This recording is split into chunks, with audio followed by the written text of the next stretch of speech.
All right. I think we are all back.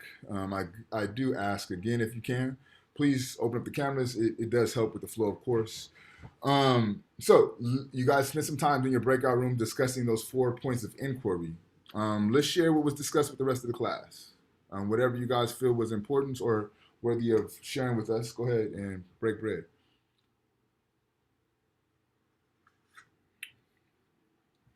I'll go first. Um, so I thought that the main point of the reading was for sorry if I'm pronouncing it wrong, Ptahhotep, Mm-hmm. to kind of leave some important information, or how he says it, the instructions on the standards of good speech. So it leads behind these 37 different verses. And I feel that these, like the main point of it is to leave these verses to teach them kind of about honesty, kindness, morality, relationships. And since it was more back then, kind of like a little bit different and kind of talks about kind of having leadership roles. And it's like, it touches more on that. But I think that it's still something we could relate to. And I think that's the main thing to kind of pass on to the next generation, like these instructions. Perfect. Thank you, Jesse. Anybody else want to share? I feel like it was really focused on being humble, especially in the face of God and authority, and like people in higher classes than you, like society-wise. Yeah, I feel like that was like one really important part of it. Real quick interjection, because you're absolutely right, Lynette. What did you guys as a whole feel about the emphasis placed on the respect that should be offered to people of higher social classes? How did you guys feel about that? So, for example, if someone's wealthier than you, there's a certain respect that should be paid to them because God gave them their wealth. I'm paraphrasing, but that's kind of the essence of some of the passages, right? How does that sit with y'all? Is that something that you're comfortable with? Is that something that's like, I don't know about that? What are your thoughts? I don't think we should treat people like differently based on that. I feel like no matter what, like no matter your social class, basically, you should still be treated with the same respect as everyone else. So yeah, that didn't really sit right with me. I agree. Anybody else want to chime in before I throw my thoughts out?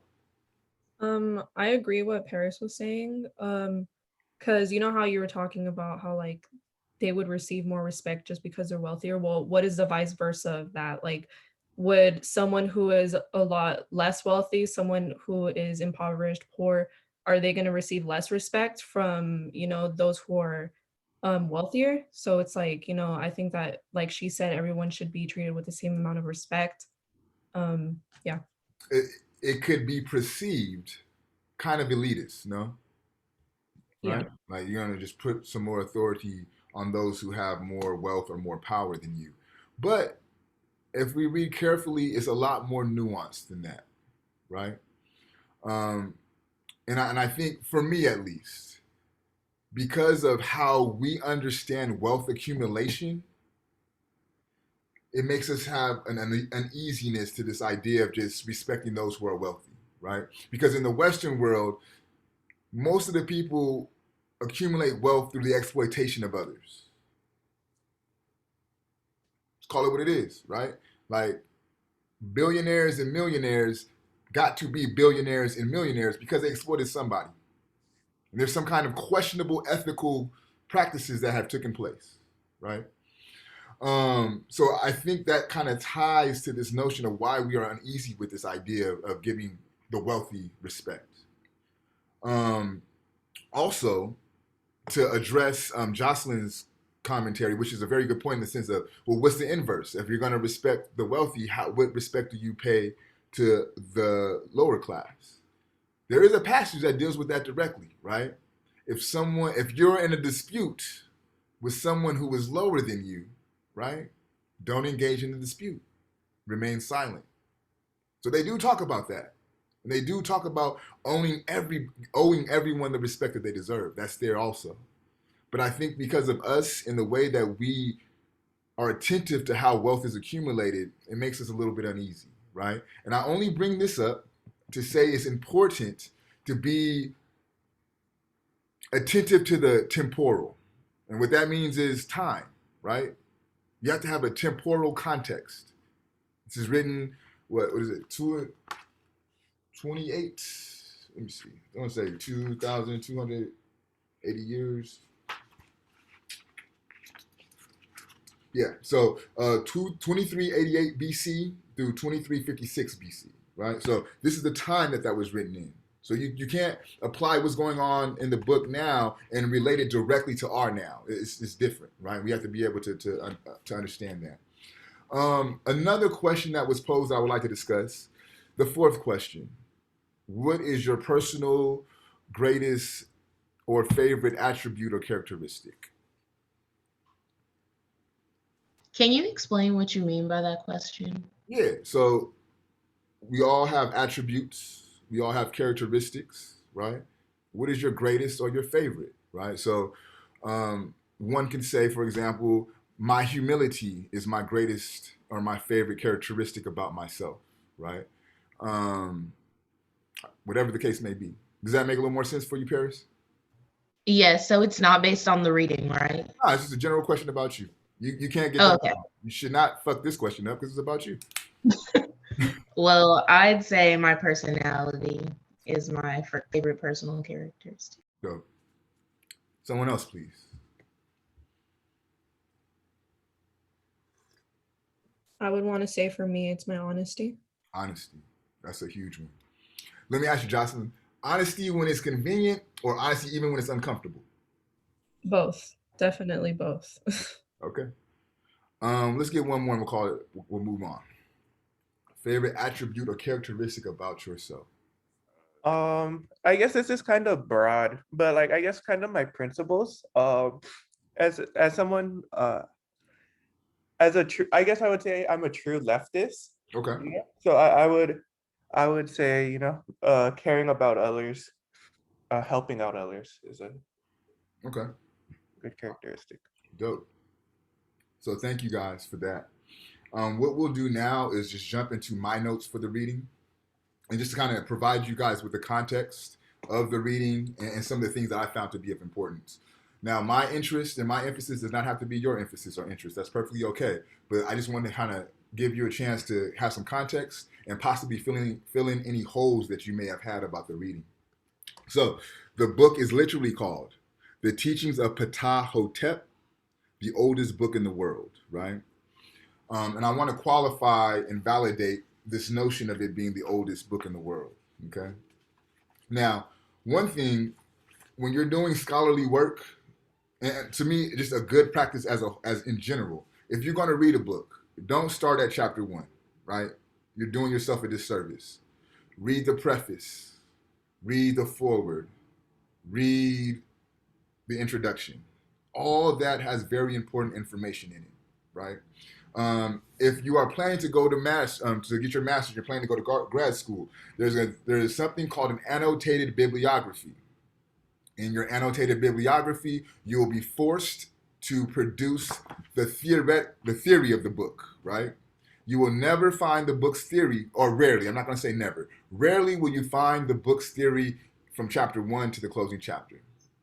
It's always articulated in the preface, in the foreword, in the introduction. That's done on purpose, right? So get yourself in the habit of reading the preface, the foreword, the introduction. I did not give that to you, but I just want to make that known so that way you guys, as a practice, when you read, you know to read cover to cover. So the information I will be giving you to provide context is coming from the preface, okay?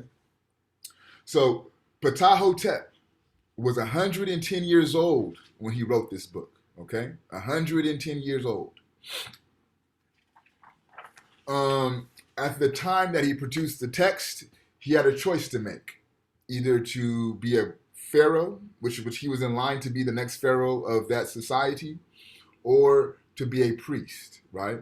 Ptahhotep chose to be a priest. So he neglected the throne to take up the priesthood. So that says something to me about Ptahhotep himself, as far as what his values are, right? But more implicitly, and to me more generatively, what it talks about is the Kemetic mystery schools. And when I say Kemet, I'm just talking about what we call Egypt, okay? just so you have that understanding. So in the Kemetic mystery schools, they're designed to do two things: either put you on a path to politics or put you down the path of spirituality, right? So you either become a politician or a priest, a pharaoh or a priest. Those are the two outlets that school would provide you, right? The Medu Neter, Medu, M-D-W, M-D-W, space, Neter, N-E-T as in Tom, C-H-E-R, Medu Neter, right? This is the original name for what we call the hieroglyphics, right? So when the Europeans came into Kemet and they seen this, the hieroglyphics written on the writings on the walls, they called it the hieroglyphics. The Kemetics themselves called it the Medu Neter, right? Now, what's important about the Medu Neter is the world's earliest and oldest written language. The world's oldest and earliest written language. So when you hear people talk about African culture and African history has no written tradition, it's oral, it's bullshit, right? Because we know that the Medu Neter is produced from Africa, and that's the world's first written language, okay? Now, what becomes deep and profound about the Medu Neter, when archaeologists, when researchers and discoverers went into Kemet and they found the Medu Neter, it was fully complete. There's no evidence of a production stage, right? There's no evidence of this language being worked on. When it came on the scene, it came on the scene complete, okay? It could be, no, not even that, approximately, right? This book was produced approximately 2,500 years before the birth of Christ. 2,500 years before the birth of Christ, right? Not before Christ died, no, before Christ was born, okay? 2,500 years. So, and I believe it was Jesse who said this, and you're absolutely right. What Ptahhotep wanted to do with this is produce what's called the Medu Nefer. Meter, M-D-W, space, Nefer, N-F-R, right? And what the Medu Nefer translates to is good speech, right? So when I speak to you positively. I speak to you lovingly. I say words that will build you up and pour life into you, not tear you down and destroy you, right? Medu Nefer, good speech. If you've been in this class, you know that I'm a user of profanity, right? Also called curse words. I don't really look at them as curse words, but I understand the intentionality by calling them that, right?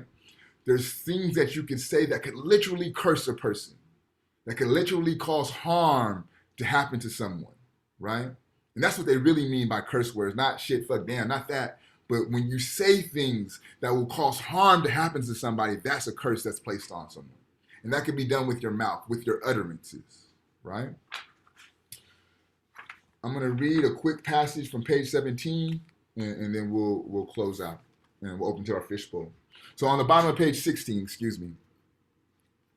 it says, so this is Ptahhotep speaking to his superior, which is Pharaoh Asa, okay? May your servant be authorized to use the status that old age affords. Again, he's 110 years old, right? And we know, as the saying goes, with age comes wisdom, right? So what Ptahhotep is asking, let me use my 110 years of wisdom, right? To teach the hearers. I also want you guys, as you listen to this, be attentive to how hearing becomes central and how what is uttered becomes central, okay? So I want to the status that old age affords, to teach the hearers, right? So as to tell them the words of those who have listened to the ways of our ancestors, right? So we know that hearing becomes fundamental, right?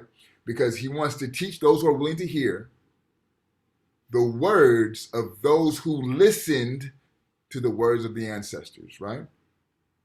And of those who have listened to the gods. May I do this for you, so that strife may be banned from among our people. What does strife mean? What does it mean to have strife? Suffering. Say it again? Suffering. Suffering, absolutely. So, Ptahhotep is asking his boss, his pharaoh, yo, let me instruct the people on this notion of the neter nefer, so that the society that you run and rule does not have strife. They're not bickering, arguing, and creating beefs with one another, right? Think about our society. How much strife is embedded in our society? We strife over race. We strife over politics. We strife between men and women. We strife between economic classes, right? Everything that people can come together around, there's strife embedded into it, right? Why is that? Then ask yourself, how do we talk to one another? Do we engage in meter nefer? Do we engage in good speech, or do we just say whatever comes to our mind, right? So this class is the class on the African oral tradition, correct? What I just articulated to you was the radix point, the start of the African oral tradition, meter nefer, good speech. So when you think about, man, what is this or African oral tradition? What is the essence of that? You now know it's good speech, to communicate with somebody with love, to pour life into someone, to build someone up, right? So that strife can be eliminated from society. This is what the African people were concerned with. So when I ask you, what does the reading say about the values of the society that produced it? You know that it's a society that doesn't want to deal with beef and strife, right? You know, it's a society that wants to speak to one another lovingly and upfully. I believe one of you guys said relationships, about creating good relationships. And whoever that was, I forgot, spot on. There's this notion of relation, right? The root word of relationship. And relation is just about how we interact with one another. Again, how you speak to one another, how you treat one another, how you care for one another, right? At the end of week 6, we'll read a text called The Poetics of Relation by Edward Glissant, who deals strictly with this notion of how relation can produce new realities, right? How relations can overcome systems of oppression, right? So this notion of relation becomes extremely profoundly important for the Comedics. In fact, everything that they do is about this idea of establishing good relations. So those are my notes. We're going to jump from here into our first fishbowl. Don't get too bugged out about the fishbowl. You will be all right. You can literally discuss what you guys talked about in your breakout rooms. You can literally read verbatim your journal. That's perfectly fine. You can literally talk about what I just talked about in my notes. Something that you liked in the text, you could talk about that. Something that you did not like in the text, you could talk about that. All this is designed to do is just start course conversation, right? I literally designed this class to allow you guys to be successful at the fishbowl, right? You have 2 activities to help prepare you for the fishbowl before we fishbowl. Really 3 if you look at your journals, right? So again, it's no big deal. All you're gonna do is just talk about some things that you found of importance. I'm gonna ask for volunteers. If no one volunteers, I'm gonna call people at random. Remember, you have 1 time to pass, and you have to do 2 fish bowls per semester. Does anybody want to volunteer? Yeah, I'll do it. Okay, Jesse, thank you. Anyone else? All right, so I'll do it. I'm sorry, James. All right, thank you, James. Okay. And we'll try to get 2 more. Anyone else? Okay, Taylor, thank you. 1 more volunteer? I'll say something. Okay, Paris, perfect. And we got 2 women and 2 men. That's perfect. All right, so I'm gonna put myself on mute. Whoever wants to set it off, it's on you. I guess I'll go first. I just kind of wanted to retouch on what you said about the good speech. At first, when I was going through the readings, I was noticing about how he was going through talking to people of higher wealth and lower wealth and respecting one another. And I think it was a really good point that you brought on. Um, I was kind of interpreting more of like good speech and how to kind of communicate and use those morals. But I think it was really important from your notes that you said that this good speech also means the way that people talk to one another, and they want that positivity, and they didn't want that kind of beef for their society. So I think that was a really good point. Thank you, Jesse. Next.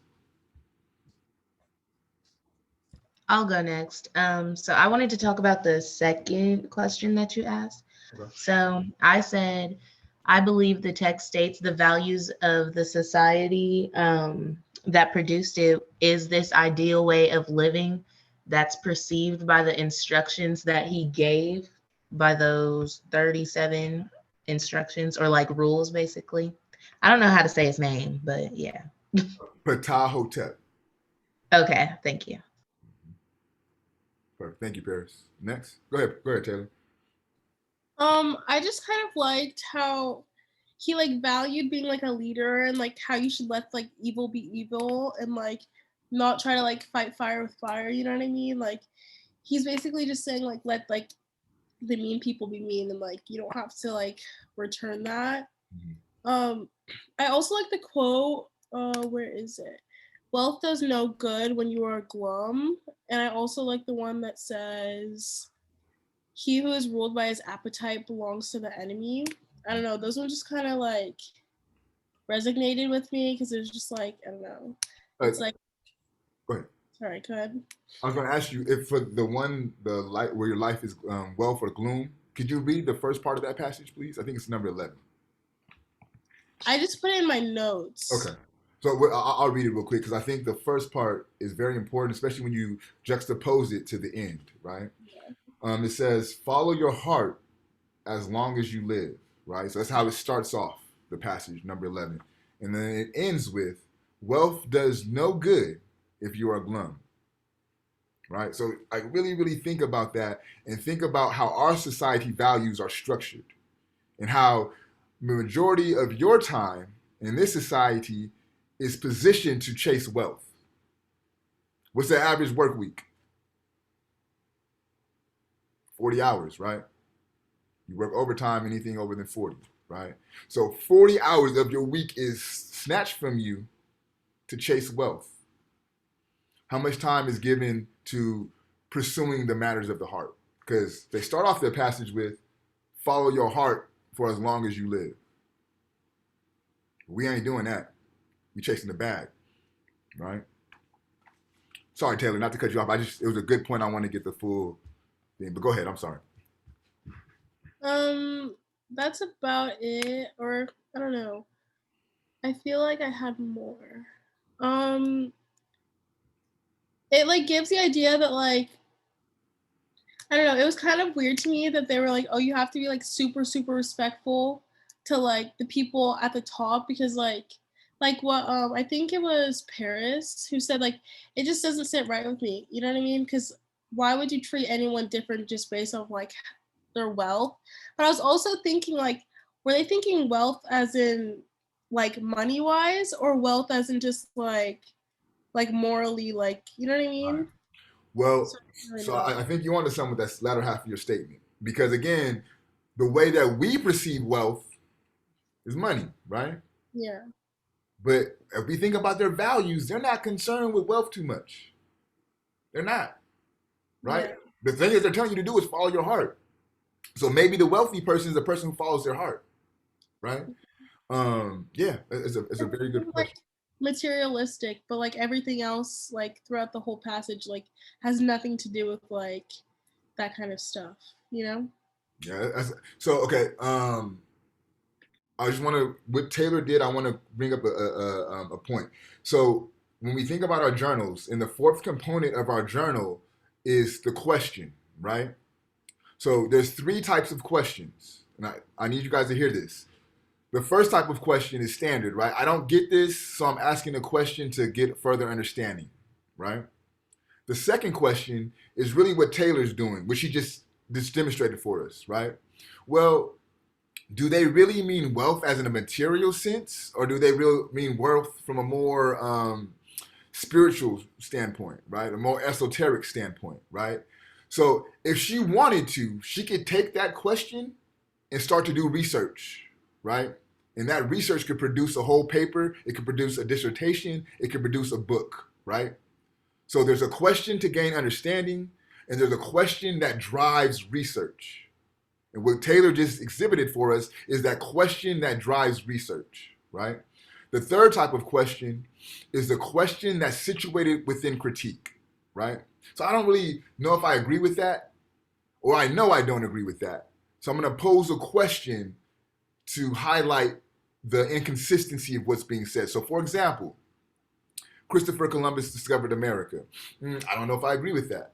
So I would question, how can we say that Christopher Columbus discovered America when there's already people here on American soil, right? So that's a question that produces a critique. You guys with me on that? So there's three types of questions. Good scholarship, good intellectual work are the latter two questions. Questions that produce research and questions that produce critiques. By the end of the semester, your journals and the questions in your journals should be the last two. Questions that produce research, questions that produce critique. All right? I'm sorry I keep cutting you off, Taylor, but you just keep saying good shit, and I just want to make sure that everybody's catching it. Are you done? Because if not, please take the floor. You good? Okay. James, I think you're the last one, bro. Yeah. So basically, Taylor said a good job of like what I was gonna say, but I also have a critique about how they talked about wealthy people, but I do think the reading is nuanced. And it's not like an American society where it's saying we should get on our hands and knees and bow down to billionaires. But what I would say is when I first started reading the reading, it said what the person's position was, and I didn't know what that meant. So I Googled it, and it said he was a religious leader. This is more of a critique of like religion in general, where they kind of don't want you like asking questions about wealth in this in this earth that we're in right now, and you're supposed to just deal with it and expect better for when you die. So I do think it does have so the reading would be better, I kind of guess, if it was separated from the religious aspect of it, so that we wouldn't have a discussion about if people should, poor people or not rich people should be humble to, I don't know the right word, but good, I guess, towards rich people. Mm-hmm.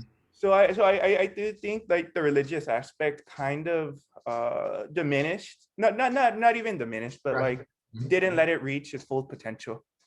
So my question would be then, James, is that the writing or is that the interpretation? Oh, I guess that would be my interpretation of it. And it's not just you. I'm just saying as a whole, right? Because and I think this kind of goes back to our quip that we're having with this notion of honoring the wealthy, right? Because we're interpreting it from our 2021 American California understanding, right? Because one, this was written before there was even any such thing as religion. This is not really a religious text, because at the time that this was produced, there's no such thing as religion. Okay. But I completely see what you're saying. But again, I think that would be more attributed to where we're at in the world, not just you, but just us as a society, more so than the people who produce the text. Does that make sense? Yeah, no, I get you. Okay. So that's the fishbowl. For those who participated in the fishbowl, how did y'all feel about that? It was easy. Like, yeah, because you're just basically saying what like you were thinking while you're reading. Like, it's not like anything too hard. Yeah, just give your opinion. You should be good. It was Baby pretty shit. straightforward. As Yeah. long as you did your reading journal, you should be fine. Yep. And right, like I shouldn't even say this, but I'm just keep it real with y'all. Low key, if you were smart, you didn't have to read, and you could still do this. Like, just pay attention to the fucking breakout rooms, and then come talk about that shit here. And you did your fishbowl, like just to keep it 100 with you, right? You should read, and I'll know if you didn't read, but it could be done without it, just to keep it real. Paris, were you gonna say something? Yeah, I was just gonna say that I agree with Taylor. Basically, you just had to say what you were thinking and like just have a discussion about the reading, basically. So, for those who did not fishbowl, and your term will be coming, don't make more out of it than it has to be, right? Just come say a couple of things that you feel of importance, and we're gonna move on, right? Very straightforward, very easy. So let's do this. We're gonna transition to group conversation or to class conversation. A couple of things I just want to echo because it continues to come up, and it's this question around the reverence that the book places on leadership and the book places on wealthy. I think we really unpacked this notion of wealthy, but I want to kind of touch on the leadership part, right? I agree. I'm very suspect on trusting leadership, especially now, right? I was always under the mind state that if I was in the time of enslavement, I would be out in the field trying to escape, right? That would just constantly. You chop off my foot, I'm gonna use the other foot to try to get away. You cut off my hand, I'm gonna use my other hand to try to get away. I'll always be trying to escape, right? So which means that you are undermining authority, right? Y'all with me? So I get this notion of being kind of circumspect, or as it pertains to our leadership. Not to mention, let's just call it what it is. All of the leadership in our society is corrupt as fuck, right? What politician have we had in the past, I don't know, forever, that has no type of corruption? One may say Obama, right? There's no scandals on Obama, but I don't know if we can say he hasn't been corrupt. I don't know if that is something that I don't know. I'm not saying that he is. I'm just saying I don't know, right? What I can say, he's probably one of the most militaristic presidents that we've had ever, right? As far as the amount of money that he spent in military funding, that was him, right? So again, I think because of our understanding of decrepit leadership, right, we have a problem with saying, let's bow down to leaders. But again, if we read the text and you read how the text talks about who the leader should be, how the leader should act and perform, right? They say a leader should be pure in his actions. Pure in his actions, right? So to me, if I know a leader that's pure in his actions, I'll be more willing to give him the respect that he or she deserves, right? So again, we have to be contextualize the materials because they're very clear about who should be a leader and who should not be leaders, right? They're very clear about what greed will do, right? We have a whole bunch of greedy leaders. Go ahead, Taylor. I have a question. Like, what is their I don't know how to say, like, their like government, or it's not really government. Like, how does their like leadership like work? Because in this it says, if you are a man who leads, a man who controls the affairs of many, then seek the most perfect way of performing your responsibility so that your conduct will be blameless. I didn't understand like who that was talking to. Like, is that like a king? Is that like, you know what I mean? Great question. Like, So was there multiple people in power, or is yeah, it just one? and I think right, it's more so about the notion or the idea of leadership, right? So Yeah. one could be the leader of your family. Taylor, you could be the leader of your family. So that would apply to you as the way that you relate to your family, right? It could be the leader of the job, the manager, right? So as you're doing your managerial duties, perform them in the way that's being talked about within the text, right? So it's not more so for a position, like one specified position for one person, but anyone who takes a leadership role, you're going to lead with these qualities and these characteristics. Does that make sense? Yeah, that makes a lot more sense. Good question. Other thoughts, questions, or comments about the reading? You can open up to anything and anyone. So I did have a thought / question on the reading. So at the very end, I was seeing that he was referring to Ka, and I was thinking after like doing some research that they're trying to refer to like the spirit, kind of like how Christianity refers to as the Holy Spirit, and I also saw that Matt, M-A-T-T, is it trying to refer to like, Ma'at. So M-A-A-T, correct? yes, sorry about that. If it's trying to refer to like an abstract sense of like truth and justice and or a God, like is it trying to do like both? Jesse, two questions. What did you have for breakfast? Because you are so on point this morning. Two, far as your understanding of the Ka, where did you go to get that information?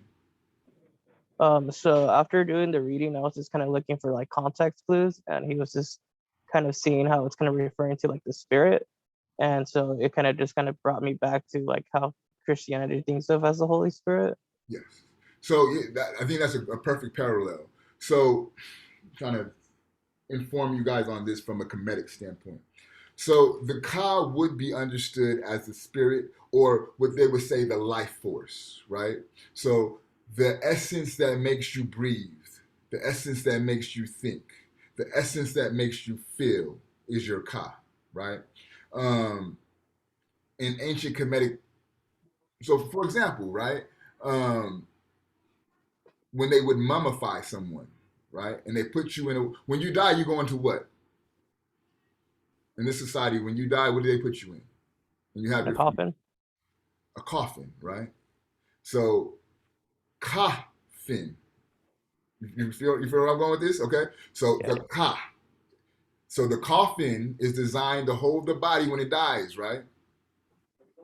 So in the ancient Kemetic sense, when you died, you would go into a coffin, something that would hold the ka.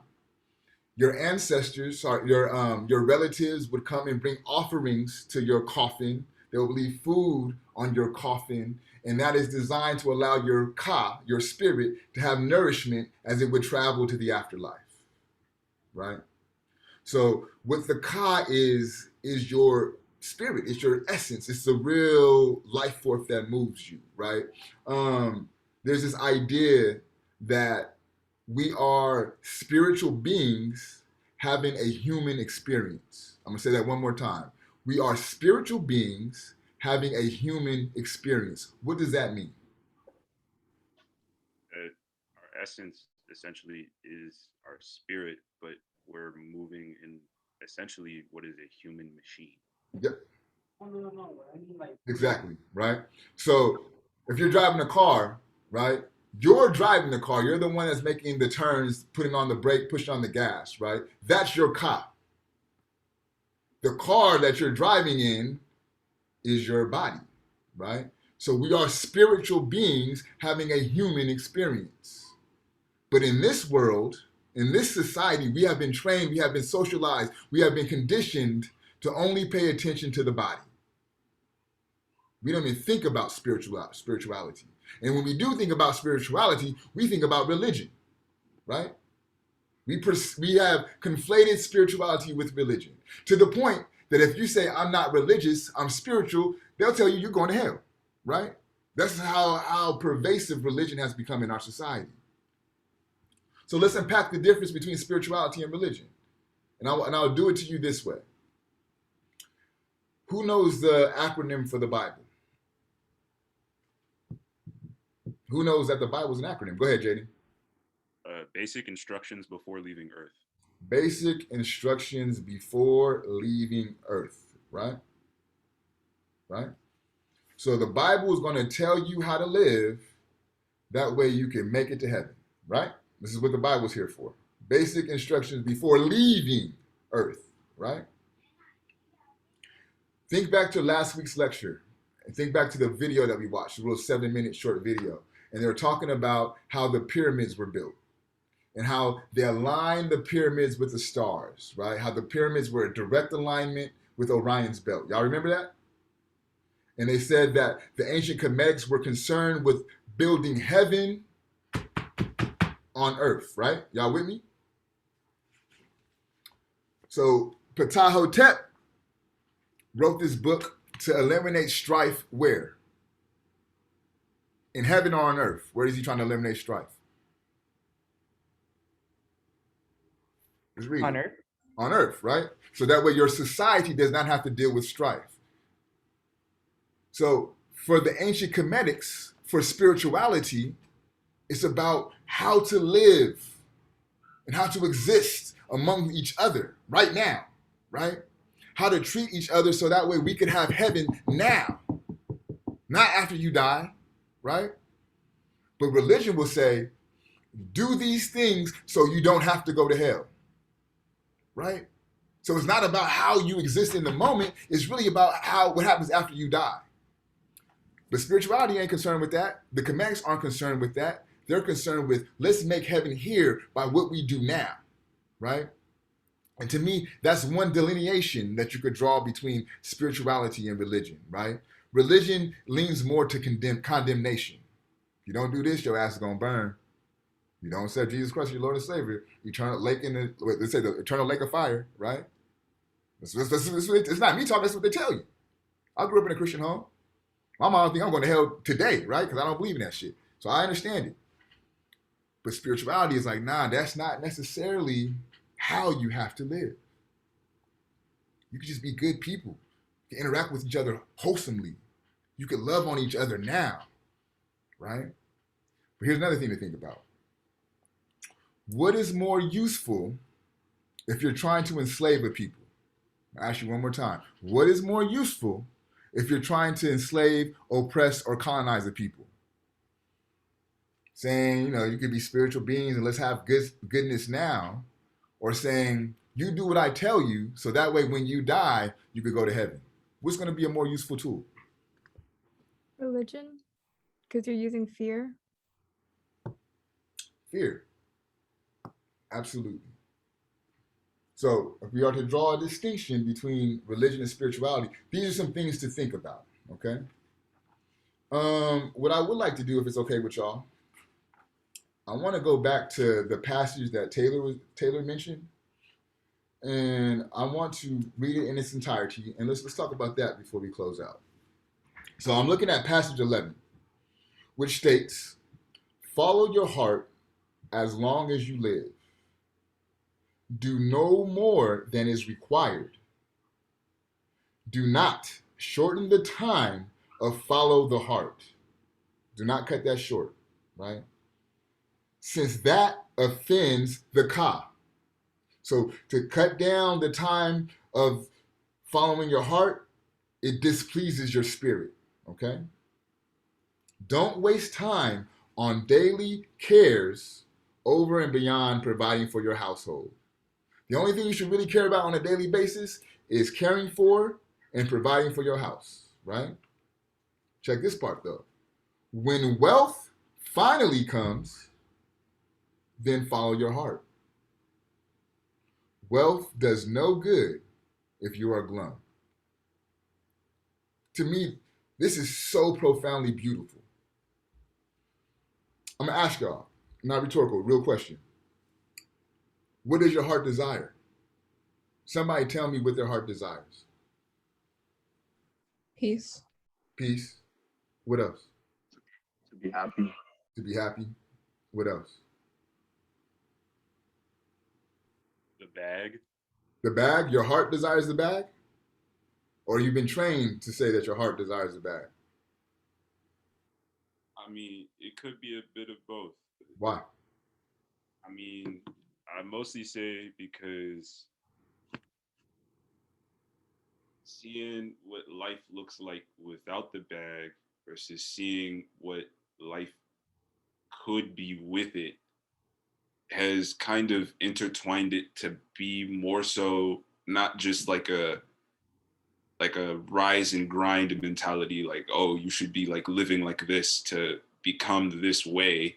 I mean, we live in a society that pushes those ideals probably the furthest, but more so for myself, the idea to be able to say, I've pushed myself to go this far so that one day if I have children, or even if I don't, the family that will have children and will essentially create the next generation will be set up enough so that way, like, my last name, my household will be set up for as long as they could possibly hold out. And from there, that next generation would kind of get the ball and keep it rolling. I'm gonna tell you what I hear. Two things I hear prevalent in your response, Jaden. One is the thing that Kaylin was talking about as it pertains to religion, fear, right? Because I know what life looks out without the bag. Don't want to do that shit, right? So I'm gonna do all in my power to make sure I get it. So one can interpret that as operating from a space of fear or lack in the sense of this is not what I want, right? Another thing that you said, our society pushes this notion to the furthest extent, which is why I asked you, is that what your heart wants, or is that what you've been conditioned to desire? Because in reality, your heart has desires that have nothing to do with society. Jocelyn, could you have peace without money? Yeah, I actually wanted to say something about that, about what he was saying. I don't necessarily think, I mean, of course, the way that he's going to interpret it is a whole different way than I am. So, but by the way that I was thinking about it, it's like I don't think that necessarily it's the heart that desires the bag or the wealth or whatever. I think that's more of, like what you said, what your mind desires because of what, you see around in society. Like you fear being impoverished and all this stuff, but necessarily you don't need to be rich or wealthy to be happy. Your heart, I think people in their heart, they really, like I said, I desire peace. Someone said that they desire happiness. That's not something that like the bag is like gonna give you. The bag is really something like that's temporary, like you can have money, it comes and it goes, but is that something necessarily that's gonna be with you forever? Even in the afterlife, are you gonna be happy, at peace? You're not going to have money in the afterlife. It's not something that you're going to take with you, but peace and happiness is something that you would like to believe that you take with you. Peace and happiness will allow you to create heaven on earth. This may sound crazy, but there are some people that are homeless who have peace. There are some people who are homeless who are happy. There are some people who would rather be homeless than to be caught up in the rigmarole of a 9-to-5, because that 9-to-5 will steal their peace. Okay? So let's take this a step further. For those who are able to identify with the heart desires, and from responses, that's only 2 people in this course. So there's 17 people logged in. So there's 15 of us who don't know what our heart desires, right? So for the 2 who do, how much time do you spend going after what your heart desires?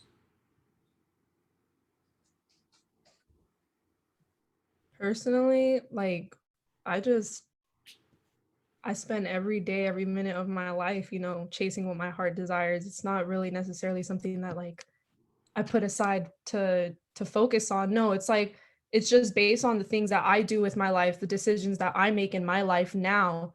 I don't want to make a decision that's not going to bring me peace. And that's like another thing that I had like that you brought up, like the difference between like religion and spirituality. Like as someone who comes from a more spiritual sense of things, spiritually, like I believe that if you make decisions that bring you peace, that's just like, that's just me. But I know a lot of other people, like they take time in their day to do something that brings them peace. But honestly, like I live my life, trying to bring peace to myself based on my decisions. And the reason why I believe you, Jocelyn, is because I asked you, because you said one of your best qualities is truth, right? And I said, is that when it's convenient or when it's inconvenient? And here, I'm gonna drop a key for y'all. If you could live a life that is truthful all the time, regardless of circumstances, you will live a life that's peaceful. Because there's no conflict within, and no internal conflict. You live in your truth, right? Just like she says she lives in her peace. I believe that. Because if you could be truthful, you'll be peaceful. Yeah, and that's exactly why I said that about honesty, because personally, like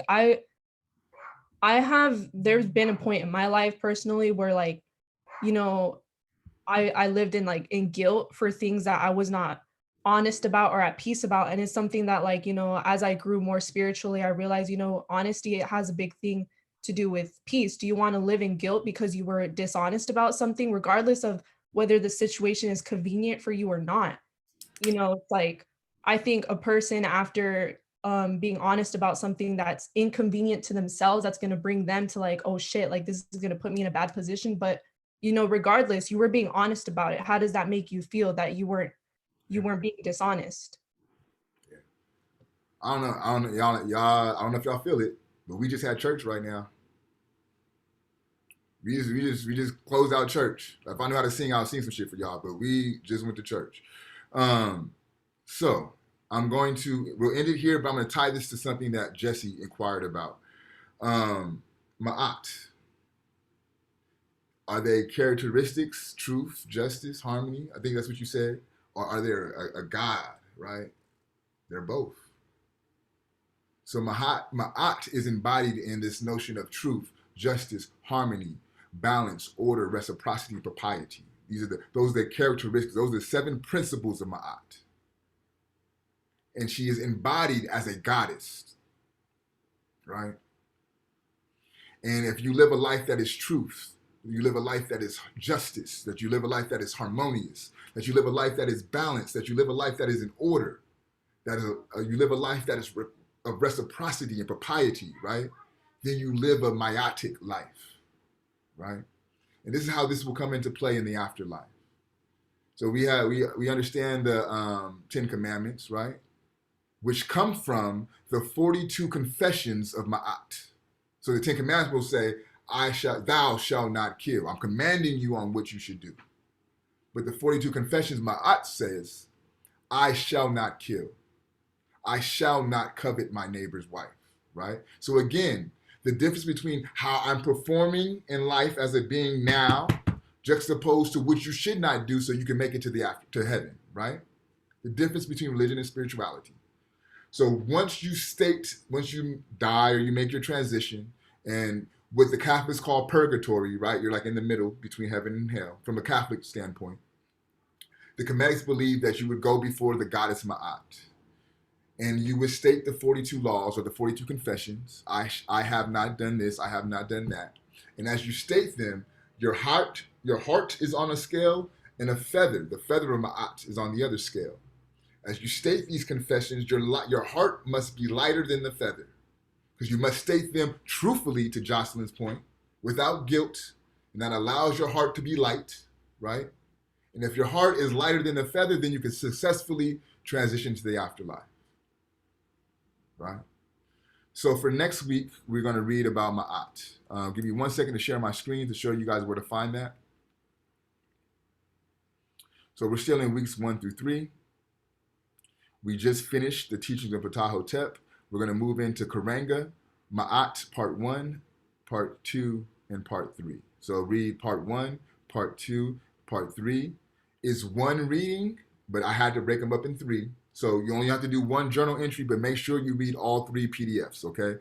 This is just some extra reading. If you want to go that route, cool. If not, don't worry about it. But make sure for next Wednesday, you read part 1, part 2, part 3. I will email this out to you as well, so that way you guys have that. But if you want to start now, they're available.